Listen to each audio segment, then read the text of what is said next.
Servus Freunde, my name is Jimmy Cage. Jimmy! Buddy? Jimmy! Buddy! Jimmy! Buddy! Jimmy! Well, since when are you joining me for the non-Indian movie reviews? Well, I'm not.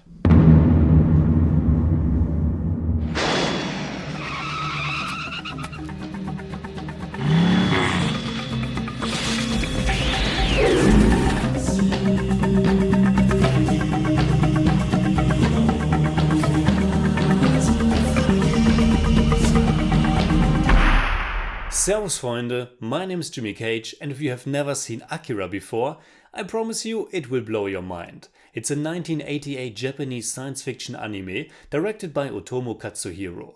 It is set in a post-apocalyptic world, and it's also one of those iconic sci-fi classics which depicts a time we now have passed, because its story takes place 31 years in the future, the year 2019, which is the same year Ridley Scott's Blade Runner takes place, and that's not the only similarity those two movies share. The year Blade Runner was released was 1982, and that's also the year in which Ôtomo's original manga Akira began its original run.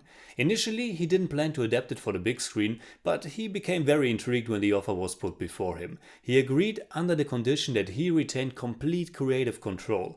Which is extraordinary if you think about it. Not only did Akira mark his feature-length debut with a production budget of over $1 billion, which converts to nearly 10 million US dollars, it became also the most expensive Japanese animated movie ever done at that time. The production company is listed as the Akira Committee, which was a partnership of several major Japanese entertainment companies, which was necessary to make such an enormous budget even possible. The sheer scope of the animation is mind-boggling, and nothing of that time period could really compete with it simply on a technical level. Aside from one specific special effect, some kind of strange pattern that is done in the computer, everything else you see was accomplished by traditional 2D hand drawings. The movie is 32 years old now, but its animation is still absolutely breathtaking. It blew me away when I first saw it as a young adolescent, and it never lost any of its fascination for me. It's rightfully considered as a landmark in Japanese animation, and it's also the single most important film that put anime on the map outside of Japan.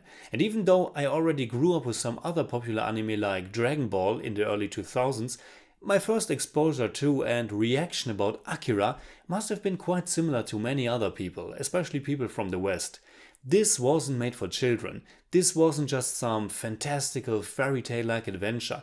This was dark, gritty, thought-provoking and extremely violent, and its story, its characters and the way its narrative is unfolded were also quite different from anything I have ever seen at that point. So much so that me and my friends were honestly completely overwhelmed by it. To this day I still vividly remember that we had no clue what was going on, and even now, all those years later and after probably about 10 or more viewings in total, I'm still not completely sure. Akira is a cryptic movie and it doesn't give you easy answers. It's a puzzle, a mystery, it's ambiguous and it's probably best to just experience it for yourself. But to give you the basic story, I will just quote the short summary on IMDb. A secret military project endangers Neo-Tokyo when it turns a biker gang member into a rampaging psychic psychopath who can only be stopped by two teenagers and a group of psychics. But before we enter Neo-Tokyo, the movie actually opens up with the Tokyo of 1988, the Tokyo from the year of the movie's release. There is no music, just the sound of blowing winds. And then we witness some kind of explosion, but without any noise, some kind of singularity that's very reminiscent of the nuclear bombs over Hiroshima and Nagasaki.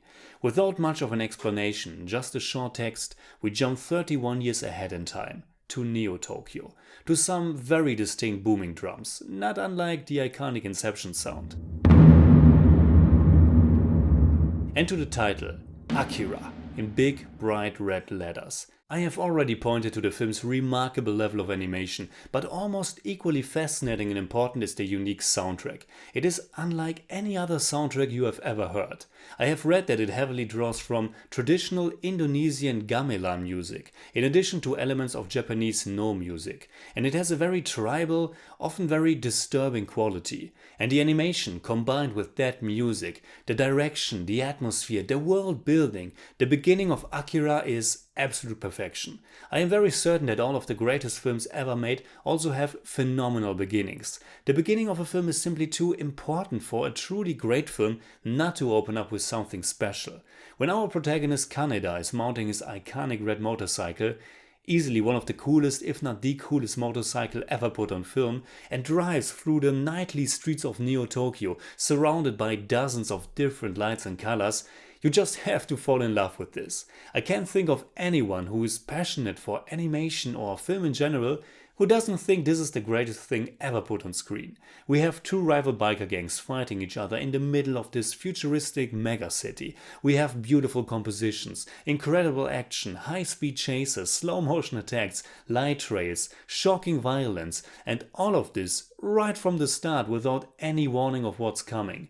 And we also have riots in the streets, police sirens, watchdogs, and some wounded man who is running away with what seems to be a young boy. Only that the boy has some kind of bluish skin tone and a very wrinkly face.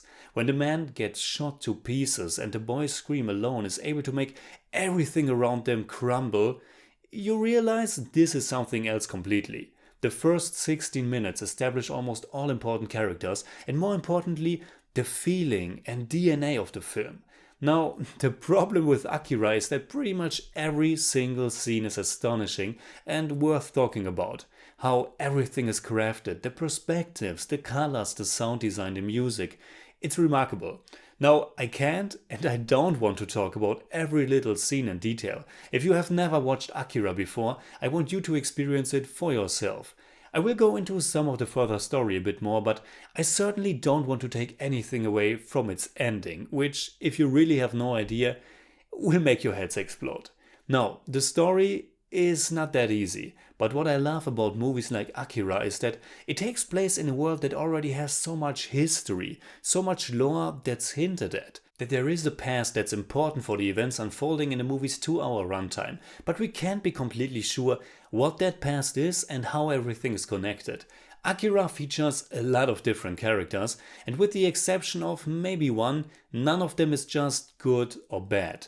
The two most important ones are the teenagers Kaneda, the leader of the capsules, and the slightly younger Tetsuo, who seems to stand in Kaneda's shadow. He's not as cool, not as confident, and probably oftentimes the punching bag of their crew. Towards the end of that remarkable first 16 minutes, it's Tetsuo who is crashing into that blue kid. That event must have triggered something in Tetsuo, because from there on he is developing mysterious telekinetic powers. Powers that are ever so increasing and finally completely escalating. I think it's not important to know much more before watching the movie. There are a lot of different parties involved in the film. You have those teenagers who are growing up in a world that seems to be on the verge of collapsing. You have the military under Colonel Shikishima, who is trying to control the situation. You have corrupt politicians who seem to be clueless about how to bring stability. You have the rebels who are more or less terrorists. You have religious fanatics. And you have these three mysterious children who have psychic powers. They are linked to what happened 31 years before when Tokyo was destroyed. And of course you have the titular Akira, the most mysterious figure of them all, who is not even a physical presence but more the big question mark. Who is Akira? What is Akira? All these different parties intertwine. Each one has their own belief about what's the right thing to do, and it's never easy to say if any of those is right or wrong. It's an old film, and yet it seems to nail our current state of the world quite well. It's a hectic, loud, uncertain and difficult world, full of contradicting perspectives and ideologies that are all crashing against each other. People demonstrating, terrorists planting bombs, politicians being clueless, religious fanatics claiming either the end of the world or the salvation is near. Like I said at the beginning, Akira is an ambiguous, cryptic film, and you shouldn't expect all of the characters being that fleshed out. The relationship between Kaneda and Tetsuo is a definite through line, but most of them are only touched on. All of them add something to the overall complexion of the story, but there are a lot of blank spots only to be filled by the audience. Now, of course, the source material, Ôtomo's own manga, is much more detailed. It was published over the course of 8 years, starting in December of 1982 and ending in June of 1990, 2 years after the release of the film. Last year I reviewed another one of my favorite anime of all time, Hayao Miyazaki's Nausicaa of the Valley of the Winds.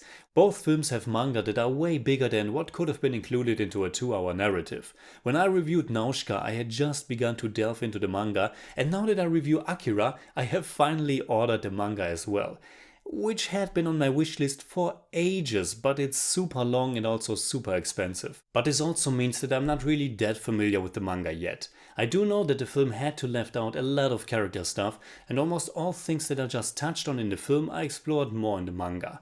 As with Nausicaa, or more or less all adaptations, I would recommend to regard both mediums as their own thing. Of course they are related, but they tell a similar story in different ways and with their very own means. Both have their own qualities and should be appreciated for those. Which brings me back to the anime. An aspect that I haven't talked about yet, but I think is crucial for my personal fascination with the film, is the level of destruction. Akira is a spectacular film. It's an audiovisual blast, and an element that always stood out for me is how everything is constantly being torn apart. Someday I have to dissect the movie minute by minute, but I would guess there aren't 5 minutes straight without some kind of destruction. Exploding motorcycles, breaking glass, crumbling buildings, breaking bones, shedding blood. At the very beginning I said that they used CGI for some mysterious pattern in the film, but they also used computers to plot the paths of falling objects and stuff like that, which is one of the reasons why all of the destruction looks so realistic and overwhelming. But of course it's not just an incredible spectacle to witness, it's also integral to the atmosphere, story and themes. Akira seems to depict the ongoing cycle of destruction or annihilation and resurrection or birth. From Tokyo, that has been vaporized in the very first shot and then rebuilt to this mega city of the future, to the transformation of Tetsuo to this powerful entity, something that's quite perfectly fitting to the transformation we all go through from adolescence to adulthood. All of the film's explosions also contribute to the film's powerful use of the color red. From the beginning, where the title Akira is put up in big red letters, to Kaneda's red motorcycle, his red clothes, Tetsuo's red cape, all the fires and explosions, and of course also the red blood that is shed throughout the film. Akira is an anime masterpiece, and if you have never seen it, you're in for something truly remarkable. So in German I'd say, Akira ist ein audiovisuelles Meisterwerk, das mich selbst nach dem 10. Mal noch immer total umhaut. Der Film entführt uns für 2 Stunden in seine völlig aus den Fugen geratene Welt, in der Zerstörung und Ambivalenz allgegenwärtig sind. Ein Film, den man nie vergessen wird. I give Akira 10 out of 10. It's more like 9.5, but I don't do that.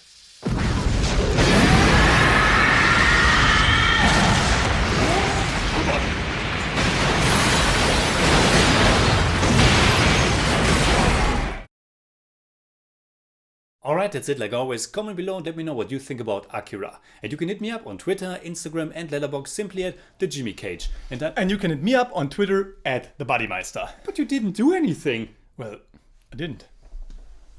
And as always, if you enjoyed this episode, please give me a thumbs up, share, subscribe, whatever you like. And make sure you hit that bell for all we have to tell.